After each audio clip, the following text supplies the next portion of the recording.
আসসালামু আলাইকুম, আমি নুসরাত জাহান। যমুনা নিউজ 24 নিউজ চ্যানেলে আপনাকে স্বাগত। শুরুতেই জানাবো আজকের গুরুত্বপূর্ণ আপডেট সংবাদগুলোর শিরোনাম। জিনের আছর ছাড়ানোর নামে এসএসসি পরীক্ষার্থীকে ধর্ষণ, কবিরাজ গ্রেফতার। সন্তানের সামনে গৃহবধূকে ধর্ষণ, প্রতিবেশী গ্রেফতার। নিখোঁজ নারী তেঁতুল গাছের মগ ডালে, ফায়ার সার্ভিসকে দেখে পুকুরে লাফ। হঠাৎ সড়কে একে একে ভেঙে পড়ল 17টি বৈদ্যুতিক খুঁটি, স্কুল শিক্ষক নিহত।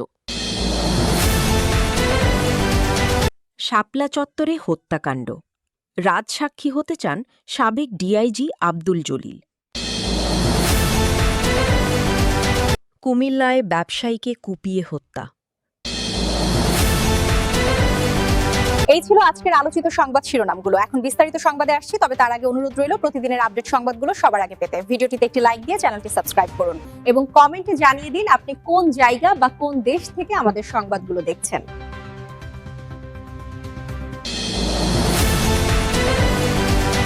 জিনের আছর ছাড়ানোর নামে এসএসসি পরীক্ষার্থীকে ধর্ষণ, কবিরাজ গ্রেফতার। বগুড়ায় চিকিৎসার নামে এসএসসি পরীক্ষার্থী এক কিশোরীকে ধর্ষণের অভিযোগে রেজাউল করিম নামের এক কবিরাজকে গ্রেফতার করেছে পুলিশ। মঙ্গলবার 5 মে সন্ধ্যায় শহরের নামাজগড় এলাকা থেকে তাকে গ্রেফতার করা হয়। গ্রেফতার রেজাউল করিম ওই এলাকারই বাসিন্দা এবং স্থানীয়ভাবে কবিরাজি চিকিৎসা করে আসছিলেন। পুলিশ ও মামলার এজাহার সূত্রে জানা গেছে, ভুক্তভোগী কিশোরী এবারের এসএসসি পরীক্ষার্থী। দীর্ঘদিন ধরে অসুস্থ থাকায় কবিরাজ রেজাউল করিমের শরণাপন্ন হয় তার পরিবার। কবিরাজ দাবি করেন ওই কিশোরীর ওপর জিনের আছর রয়েছে এবং ঝাড়ফুঁকের মাধ্যমে তা দূর করতে হবে। মঙ্গলবার চিকিৎসার কথা বলে কিশোরীকে একটি কক্ষে নিয়ে দরজা বন্ধ করে দেন রেজাউল। পরিবারের অন্য সদস্যদের কক্ষের বাইরে থাকতে বলা হয়। ঝাড়ফুঁক করার এক পর্যায়ে ওই কিশোরীকে ধর্ষণ করেন তিনি। কিশোরীর চিৎকারে স্বজনরা এগিয়ে এলে বিষয়টি জানাজানি হয়। বগুড়া সদর থানার ভারপ্রাপ্ত কর্মকর্তা ওসি ইব্রাহিম আলী বলেন, ঘটনাটি জানার পর এবং ভুক্তভোগী পরিবারের পক্ষ থেকে অভিযোগ পাওয়ার পরপরই আমরা দ্রুত অভিযান চালিয়ে অভিযুক্তকে গ্রেফতার করেছি। ভুক্তভোগী কিশোরীর ডাক্তারি পরীক্ষা সম্পন্ন করার প্রক্রিয়া চলছে। এই ঘটনায় নারী ও শিশু নির্যাতন দমন আইনে মামলা করা হয়েছে এবং প্রয়োজনীয় আইনগত ব্যবস্থা নেওয়া হচ্ছে। সন্তানের সামনে গৃহবধূকে ধর্ষণ, প্রতিবেশী গ্রেফতার।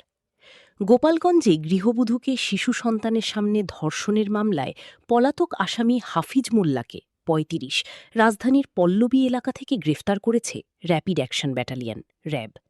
মঙ্গলবার 5 মে রাত 8:30টার দিকে গোপন সংবাদের ভিত্তিতে র্যাব 6 ও র্যাব 1-এর একটি দল যৌথ অভিযান চালিয়ে তাকে গ্রেফতার করে। গ্রেফতার হাফিজ মোল্লা গোপালগঞ্জের কাশিয়ানীর বড় বাহিরবাগ গ্রামের আবুল মোল্লার ছেলে।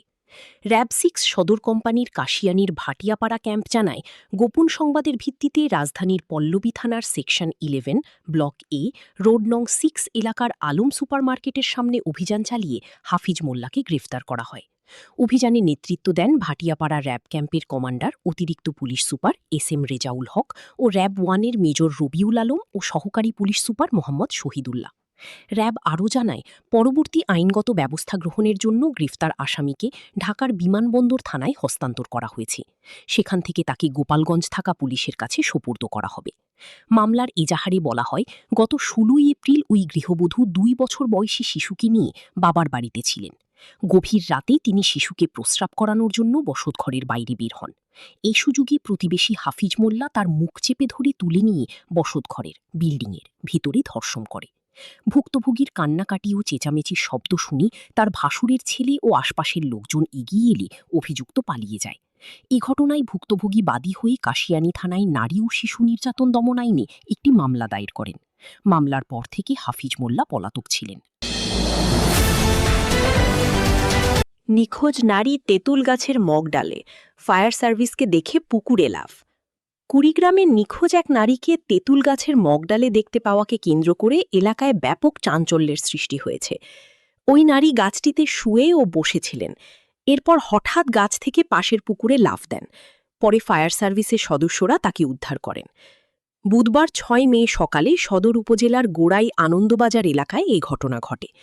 উদ্ধার হওয়া ওই নারীর নাম সাজেদা বেগম, 60। তিনি ওই এলাকার মোহাম্মদ আবু সাইদের স্ত্রী বলে জানা গেছে। স্থানীয় সূত্রে জানা যায়, বুধবার সকাল থেকে সাজেদা বেগমকে খুঁজে পাওয়া যাচ্ছিল না। পরিবারের সদস্যরা ও এলাকাবাসী বিভিন্ন স্থানে তাকে খোঁজাখুঁজি করেন।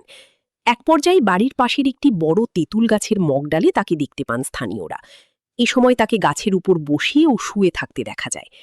খবর পেয়ে কুড়িগ্রাম ফায়ার সার্ভিস ও সিভিল ডিফেন্সের একটি দল ঘটনাস্থলে পৌঁছে উদ্ধার কার্যক্রম শুরু করে। এ বিষয়ে কুড়িগ্রাম ফায়ার সার্ভিসের উপসহকারী পরিচালক এনামুল হক জানান, ঘটনাস্থলে গিয়ে ওই নারীকে পুকুর পাড়ের একটি তেঁতুল গাছের মগডালে অবস্থান করতে দেখা যায়। তবে পরিবারের আপত্তির কারণে তাৎক্ষণিকভাবে উদ্ধার কার্যক্রমে কিছুটা বিঘ্ন ঘটে। তিনি আরও জানান, এ সময় হঠাৎ ওই নারী গাছ থেকে পাশের পুকুরে লাফ দেন। পরে ফায়ার সার্ভিসের সদস্যরা দ্রুত তাকে পুকুর থেকে উদ্ধার করেন। হঠাৎ সড়কে একে একে ভেঙে পড়ল ১৭টি বৈদ্যুতিক খুঁটি, স্কুল শিক্ষক নিহত। গাজীপুরের কালীগঞ্জে হঠাৎ সড়কে একে একে ১৭টি বৈদ্যুতিক খুঁটি ভেঙে পড়েছে। এতে শিউলি আক্তার নামে এক স্কুল শিক্ষক নিহত ও ৫ জন আহত হয়েছেন। ঘটনার পর প্রায় ২০ কিলোমিটার এলাকা জুড়ে তীব্র যানজটের সৃষ্টি হয় এবং দীর্ঘ ৫ ঘণ্টা সড়ক যোগাযোগ বিঘ্নিত হয়। মঙ্গলবার ৫ মে দুপুর প্রায় ৩টার দিকে উপজেলার শিমুলিয়া পুবাইল এলাকায় টঙ্গী ঘোড়াশাল আঞ্চলিক সড়কে এ ঘটনা ঘটে। শিউলি আক্তার স্থানীয় শিমুলিয়া এলাকার বাসিন্দা। প্রত্যক্ষদর্শী, পুলিশ ও ফায়ার সার্ভিস সূত্রে জানা যায়, পুবাইল ১৩২/৩৩ কেভি সাবস্টেশন লাইনের সারিবদ্ধ ১৭টি বৈদ্যুতিক খুঁটি হঠাৎ করে সড়কের পাশে ভেঙে পড়ে। এ সময় এলাকায় আতঙ্ক ছড়িয়ে পড়ে। শর্ট সার্কিটের ঘটনায় ভীত হয়ে রাস্তা পার হওয়ার সময় একটি সিএনজি চালিত অটোরিকশার নিচে চাপা পড়ে ঘটনাস্থলেই স্কুল শিক্ষক শিউলি আক্তারের মৃত্যু হয়। এদিকে দুর্ঘটনার পরপরই সড়কের উপর বিশাল আকৃতির একটি খুঁটি আড়াআড়িভাবে পড়ে থাকায় টঙ্গী ঘোড়াশাল আঞ্চলিক সড়কে সব ধরনের যান চলাচল ব্যাহত হচ্ছে। খবর পেয়ে ফায়ার সার্ভিস, পুলিশ ও বিদ্যুৎ বিভাগের কর্মীরা উদ্ধার ও অপসারণ কার্যক্রম শুরু করলেও ধ্বংসস্তূপ সরাতে দীর্ঘ সময় লেগে যায়। ফলে সড়কের উভয় পাশে প্রায় ২০ কিলোমিটার এলাকা জুড়ে তীব্র যানজটের সৃষ্টি হয়। এতে প্রায় ৫ ঘণ্টা পর রাত ৮টার দিকে পরিস্থিতি আংশিক স্বাভাবিক হতে শুরু করে।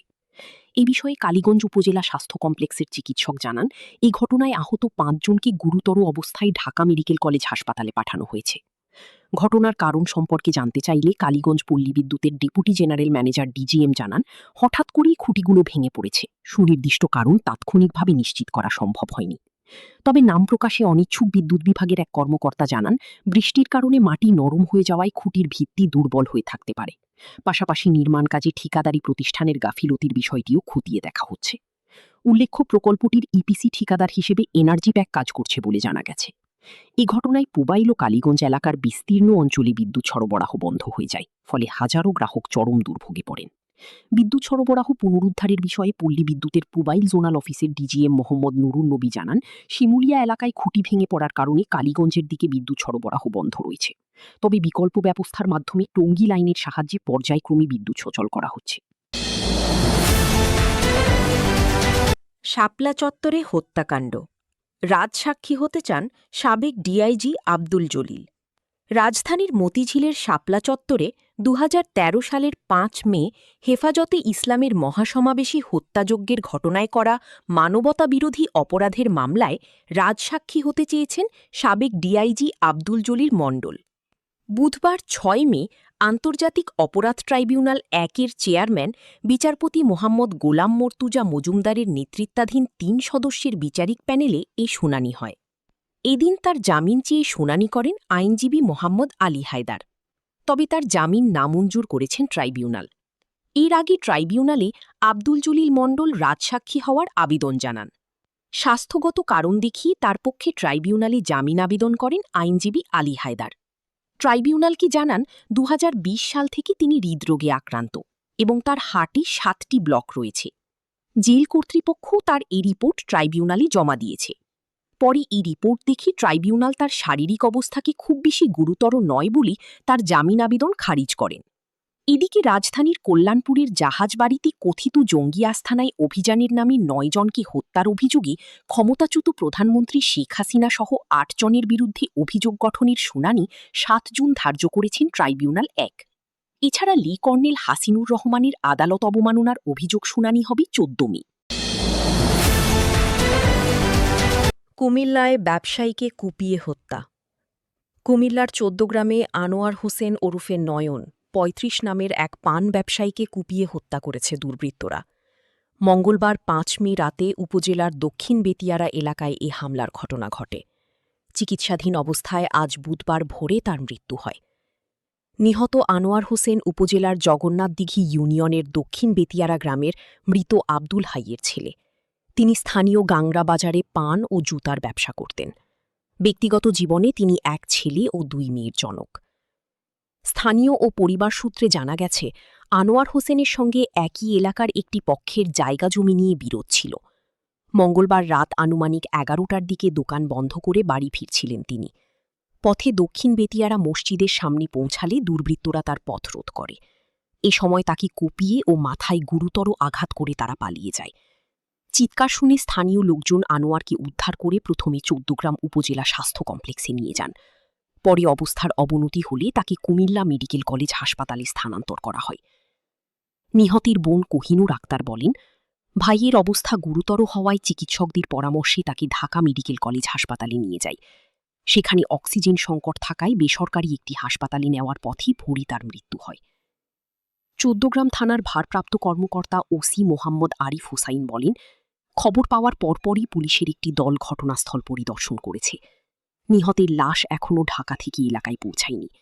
ময়নাতদন্তের প্রতিবেদন ও পরিবারের অভিযোগের ভিত্তিতে হত্যার প্রকৃত কারণ উদ্ঘাটন করে আইনগত ব্যবস্থা নেওয়া হবে।